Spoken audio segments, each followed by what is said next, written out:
Recebemos hoje professora Vanessa Tenório, fundadora da System, Escola de Idiomas, criadora do método Systemic Bilingual, mestre em educação pela University of Bath, especialista em neurociência.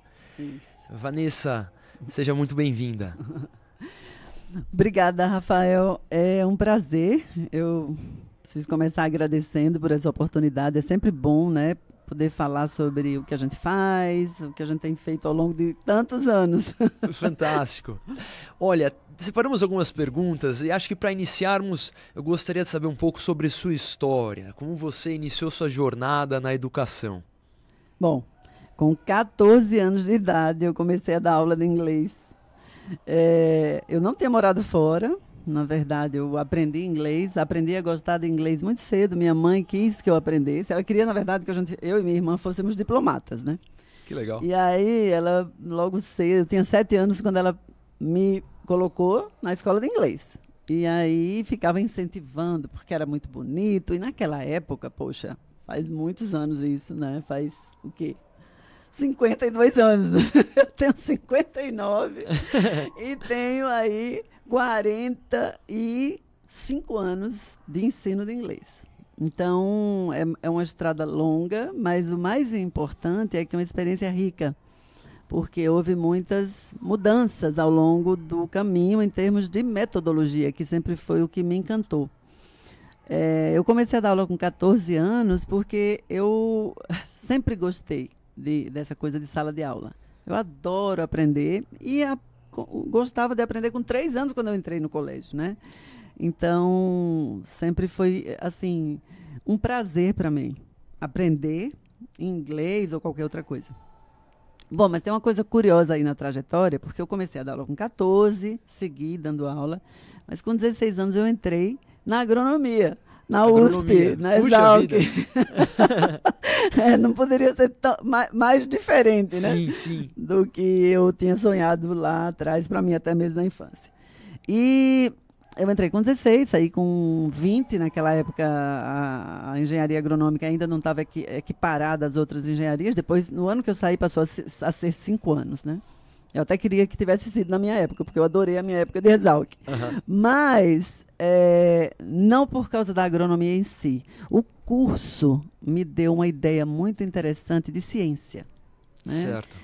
Do caminho de você descobrir coisas, comprovar coisas, e você não simplesmente ter opinião, mas olhar cientificamente como é que elas funcionam. Principalmente se você tem uma profissão, um negócio que é relacionado à ciência, né? Que é o nosso caso. A educação deveria ser totalmente baseada em ciência.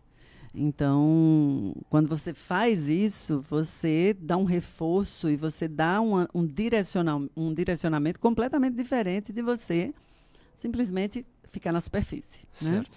Bom, então, com 20 anos, apesar de ter começado a trabalhar como agrônoma, eu também comecei a me preparar para abrir a minha escola de inglês, porque era o meu sonho da minha irmã, né, que sempre foi minha sócia em todas essas coisas.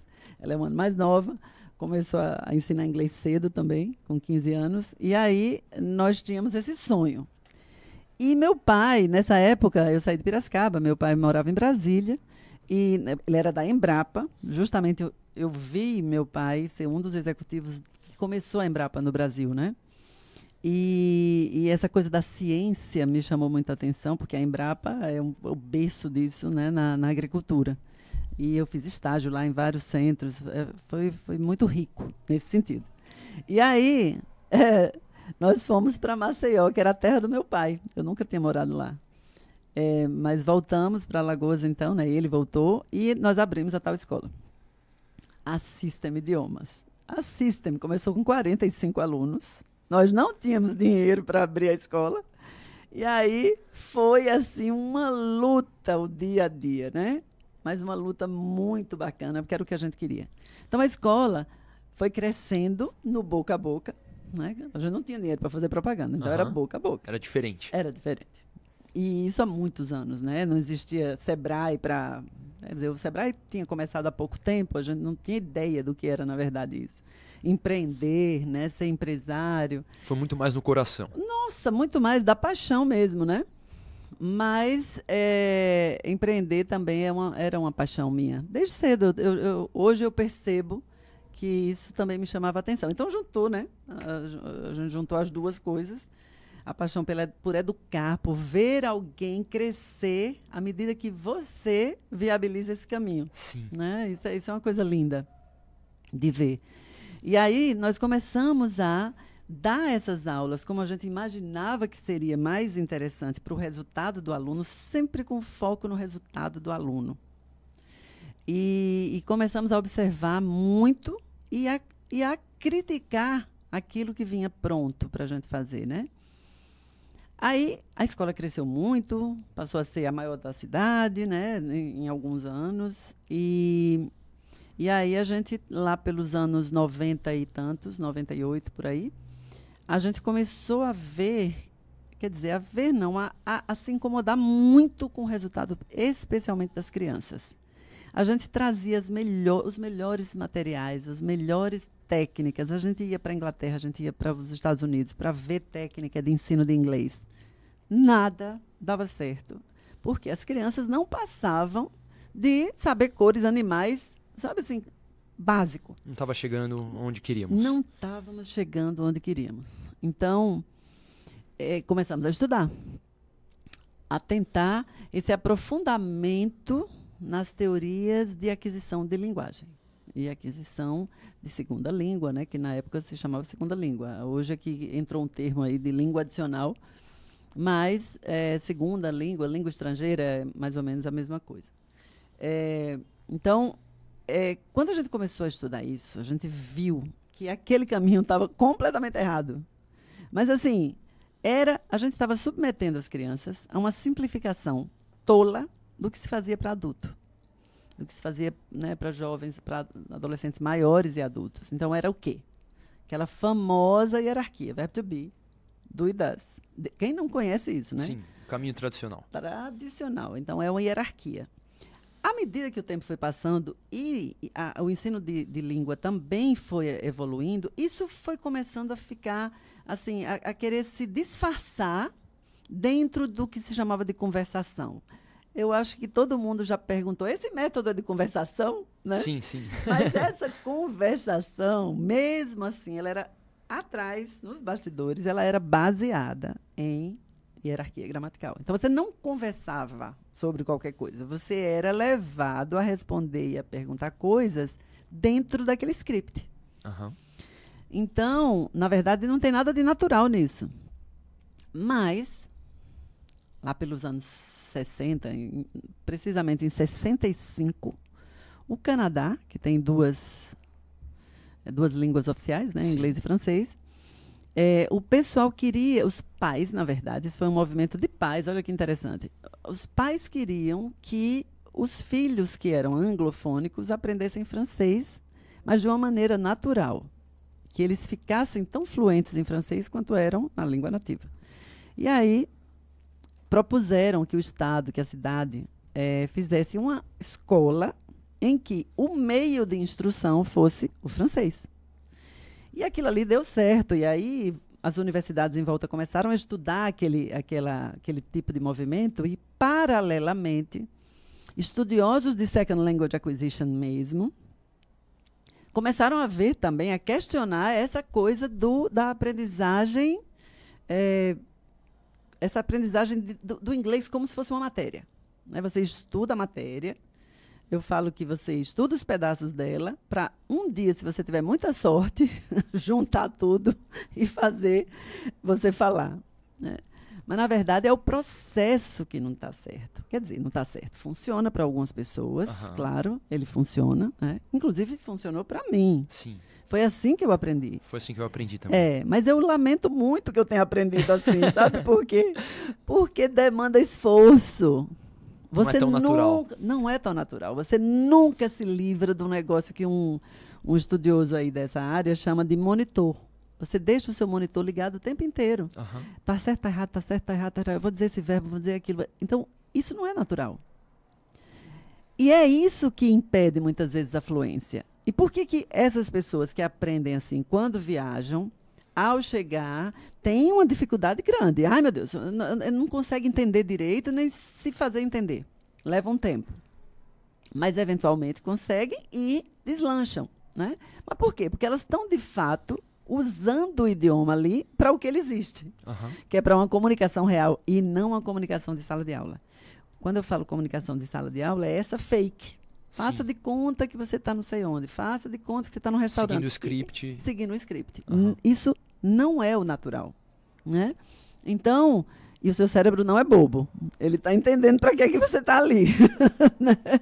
Então, bom, isso daí, essa coisa dos avanços científicos na questão de descobrir como é que a aquisição da língua realmente acontece, que nos proporcionou essa teoria. Para que a gente fosse, em cima da teoria, criar uma maneira de fazer, que é uma metodologia, né? Um método, para usar isso como plano de fundo e montar técnicas, e montar aulas, e montar contextos que fizessem sentido dentro dessa teoria. Então, o que é que faz sentido para uma criança em idade escolar? Porque ela aprende na escola. Sim. E esse é um contexto que não é fake. É um contexto real. Ela precisa transitar nos conteúdos. Então, ela precisa transitar na matemática, na ciência, na geografia, em tudo que envolve isso daí. Então, nas atividades, no contexto mesmo, né, no vocabulário, em tudo que envolve aquela linguagem ali daquela matéria. Então, isso é um contexto real. E foi em cima disso que a gente montou a metodologia. Da Systemic. Da Systemic.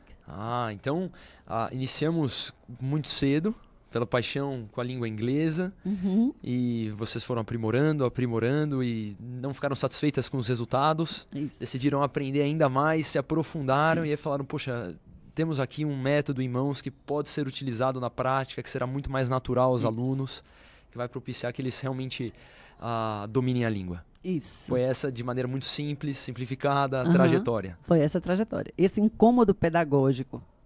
Mas, paralelamente, naqueles anos lá, fim dos anos 90, começo dos anos 2000, estava acontecendo um fenômeno já no Brasil, que continua e se intensifica, que é essa questão de educação bilíngue. Sim.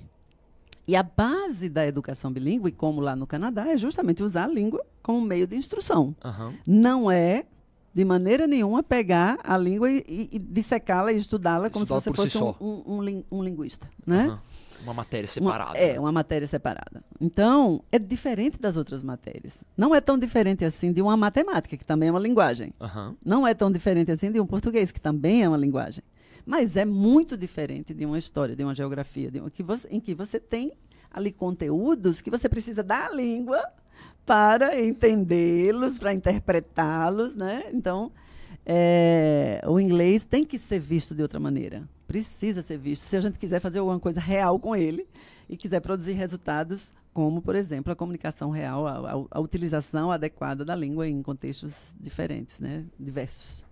Poxa, e é um desafio você olhar para o inglês dessa forma, porque a maior parte das pessoas está muito acostumada a olhar para o inglês como algo totalmente diferente que deve ser estudado por si só, passo a passo. Esse é um grande desafio, muito grande. Desde que nós começamos, então, o projeto piloto do Systemic foi... Eu falo Systemic porque eu chamo de método, né? O método, o programa. Então, a gente começou em 2002, foi o projeto piloto. Nós tínhamos ido a algumas conferências fora do Brasil e também tínhamos visitado algumas iniciativas. E aí, nós, lá na nossa escola, né, de inglês, a gente tinha total comando, então a gente podia dizer... A partir de hoje, a gente não vai fazer nada do que a gente fazia. Certo. Então, chamamos os pais. Eram, mais ou menos, naquela época, uns 400 pais. E dissemos, esqueçam tudo que vocês sabiam sobre inglês para criança. Vamos mudar 100%, radicalmente. Caramba, um grande passo. Um grande passo, um grande passo. Principalmente, né, Rafael? Porque nós somos de Maceió, Alagoas. Imagine isso. Os próprios alagoanos, naquela época, hoje já mudou muito. Eles tinham preconceito contra o próprio Nordeste. Né? Assim, preconceito no sentido de as coisas acontecem em São Paulo. Enquanto em São Paulo dizia, as coisas acontecem nos Estados Unidos. Então, para você sair de Maceió para o mundo, né, é um desafio a mais. Sim. Né? Então, mas veja, desafio, para quem é empreendedor, desafio é tudo. É. Aí você fica com mais água na boca, né? Para você, não, eu vou vencer esse desafio. E aí, porque, veja só, essa é uma curiosidade que a gente não conta a todo mundo, né? Mas agora vai pro ar. É. Eu e minha irmã, naquela época, quando a gente viu que o método, quando eu acompanhei, eu era professora, dentro da sala, fazendo um laboratório. Aquilo era um laboratório, né? Os pais concordaram, topamos. Então, eram crianças de 6, 7 anos de idade, inclusive a minha sobrinha, filha da minha irmã, e nós construímos cada aula e testamos, né? Mas, assim, nas primeiras aulas eu fiquei impressionada com aquilo que estava acontecendo. Eu nunca tinha visto aquilo. Sabe, assim, a naturalidade com que as crianças embarcavam naquilo. Então, já de começo, os resultados foram mais satisfatórios. Já de começo. Então, em um semestre, a gente finalizou aquela turma e, no ano seguinte, em 2003, veio essa história de chamar os pais e dizer, acabou, ninguém vai fazer mais nada daquilo. Sendo que, a curiosidade vem agora, eu e minha irmã ainda pensamos, puxa vida, porque a gente ia muito aos Estados Unidos, porque a gente tem uma viagem para os adolescentes que se repete a cada ano, e a gente tinha um intercâmbio muito bom com instituições de lá. Tem ainda, até hoje. E com a Inglaterra também. Aí nós pensamos, e se a gente disser que veio dos Estados Unidos, a gente de fato faz um convênio com alguma instituição de lá e chancela isso, né? Vai ser mais fácil para o pessoal comprar a ideia. Uhum. Não. Decidimos que não. Que íamos enfrentar o desafio de sair de Maceió. Falar, é daqui. Onde o pessoal falava, é de onde? De Maceió. Então, sabe, é muito interessante. Depois, quando a gente entrou, muitos anos depois, quando a gente entrou em algumas escolas daqui do estado de São Paulo, eu ouvi uma coisa muito curiosa. Uma das nossas clientes, da parceira, uma escola bem parceira nossa, disse assim, Vanessa, que tolice esse negócio de você falar porque é de Maceió, o pessoal tem preconceito. Que nada, os melhores pensadores do Brasil são nordestinos. Eu falei, mas não é bem assim na realidade, não. O pessoal esquece um pouco. Olha, mas hoje, depois de tanta conquista, assim, né, de chegar em algumas escolas importantes do Brasil, de várias regiões, porque, na verdade, a gente entrou mais rápido aqui. Curiosamente e paradoxalmente, a gente entrou mais rápido nas escolas aqui do que no Nordeste. Caramba. Então, não sabia. Então, nossos primeiros clientes, assim, que confiaram muito, um de São Paulo capital, de um colégio super bacana que não está mais com a gente por outros motivos, mas é um colégio bem bacana e um diretor super para frente, assim, sabe? Bem visionário. Esse cara deu maior força, gente. Maior força, chamou os amigos, falou, olha, aqui tem um negócio sensacional, vocês precisam conhecer. Então foi muito bom naquela época a gente vivenciar isso também, sabe? Foi muito legal. Pessoal, encerramos aqui a parte 1 do nosso papo com a professora Vanessa Tenório. Em breve, parte 2.